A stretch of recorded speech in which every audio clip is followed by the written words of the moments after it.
जय हिंद दोस्तों, मेरा नाम है नीरज और आप देख रहे हैं ऑडिट मसाला की एक ज़बरदस्त सीरीज़। और यहाँ पे मैं आपको बताने वाला हूँ कि एनएफआरए की भी एक मीटिंग हुई है। एनएफआरए कौन है? नफरा ऑडिट वॉच डॉग, जो बना था कंपनीज एक्ट 2013 से, आया था 2018 में, if I am not wrong, section number 132 से।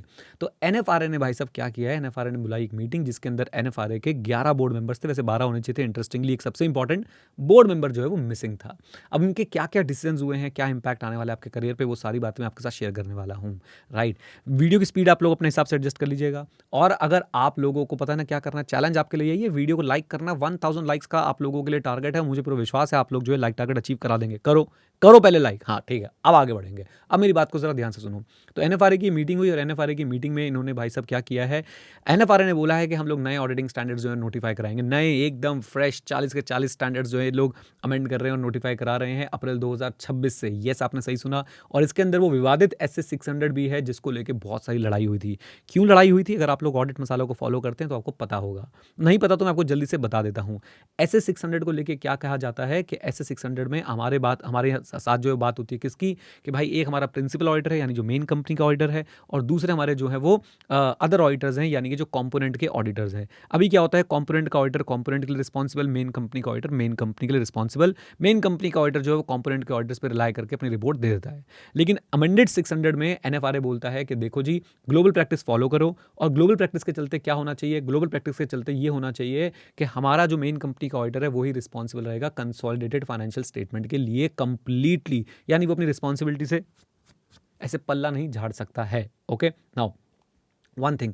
सेकेंड थिंग जिसको लेके विवाद हुआ है इस मीटिंग के बाद, वो है एसए 299। क्योंकि यहाँ पे एनएफआरए ने बोला है कि अगेन ग्लोबल प्रैक्टिस फॉलो करते हुए आप लोगों को एक काम करना चाहिए। और क्या काम करना चाहिए कि देखो भाई, जितने भी ऑडिटर्स हैं they should be accountable, they should be liable jointly and severally for all the audit work done. Right, यहाँ पे आईसीए का कहना है कि भाई यहाँ पे देखो बहुत सारी जो है डुप्लीकेसी आएगी, कॉस्ट बढ़ेगी, एटसेट्रा एटसेट्रा। मैं आपको दोनों पे बता देता हूँ कि तर्क क्या आए हैं, मतलब बेसिकली दोनों पार्टीज ने क्या क्या बोला है। तो ऐसे 600 को लेके आईसीए ने बोला कि अगर हम ऐसा कर देते हैं कि भाई साहब प्रिंसिपल ऑडिटर जो है वो अकाउंटेबल होगा, लायबल होगा सारे के सारे, और अपने पूरी की पूरी कंपनी के लिए कंसोलिडेटेड फाइनेंशियल स्टेटमेंट के लिए, तो इससे सिर्फ बड़े ऑडिटर्स को जो है फायदा मिलेगा, उन्हीं के पास जो है सब्सिडी के ऑडिट्स भी जाएंगे। नफरा ने बोला कैसी कैसी बातें कर रहे हो, कैसी कैसी बातें कर रहे हो। 2% कंपनीज पे सिर्फ ये जो है एप्लीकेबल होने वाला है, 98% कंपनीज जो है सिर्फ फ्री रहने वाली है। अब ज्वाइंट ऑडिटर के केस में आईसीए ने बोला है कि डुप्लीकेशन ऑफ कॉस्ट होगा और हर ऑडिटर को बहुत डिटेल में काम करना पड़ेगा, जो काम हो चुका है उसको दोबारा से चेक करना पड़ेगा। यहाँ पे एनएफआरए ने फिर से बोला कि भाई कितनी कंपनीज पे एप्लीकेबल है, कितनी कंपनीज है जहाँ पे जॉइंट ऑडिटर्स जो हैं वो जा रहे हैं।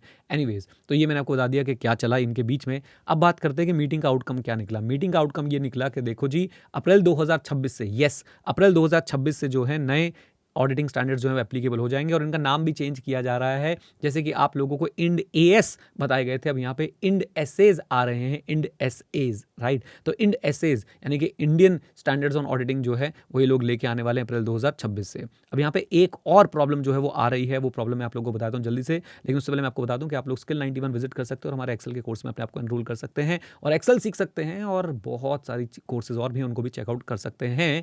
कमेंट बॉक्स में अगर कोई कोड वोड चल रहा होगा तो मैं आपको दे दूंगा। Now coming back to the point, देखिए अब यहाँ पे एक और पॉइंट निकल के आया बहुत ज़बरदस्त। अभी आपको पता है institute of chartered accountants of India ने एसक्यूएम इशू कर दिए थे, स्टैंडर्ड्स ऑन क्वालिटी मैनेजमेंट। उसको लेके एनएफआरए ने बोला था कि देखो भाई बात ऐसी है, 143 सबसेक्शन 10 जाके पढ़ लो कि जो भी स्टैंडर्ड इशू होगा ऑडिट से रिलेटेड वो सेंट्रल गवर्नमेंट नोटिफाई करेगी, और सेंट्रल गवर्नमेंट ऐसे नोटिफाई नहीं कराएगी, वो एनएफआरए से कंसल्ट करेगी, एनएफआरए उन स्टैंडर्ड्स को एग्जामिन करेगा और उसके बाद जो है सेंट्रल गवर्नमेंट नोटिफाई कराएगी। Institute of chartered accountants of India तुम कैसे नोटिफाई करा रहे हो? तो इसको लेके भी इंस्टीट्यूट ने क्या कहा है मैं आपको बता देता हूँ। इसको लेके institute of chartered accountants of India का कहना है कि देखो भाई ये एसक्यूएम है, ये ऑडिट पे एप्लीकेबल नहीं है, ये एप्लीकेबल होगा सारे तरह की सर्विसेज पे। अभी सारे तरह की सर्विसेज कौन सी होती है आपकी, चाहे एश्योरेंस सर्विस हो, एश्योरेंस में रीजनेबल एश्योरेंस हो, लिमिटेड एश्योरेंस हो, आपका assurance on other than financial information हो, या फिर आपकी रिलेटेड सर्विसेज हो। तो इसलिए यहाँ पे आईसीआई का मानना यह है कि उनके पास कंप्लीट मैंडेट है, कंप्लीट पावर है to issue SQMs because it is not confined to auditing only.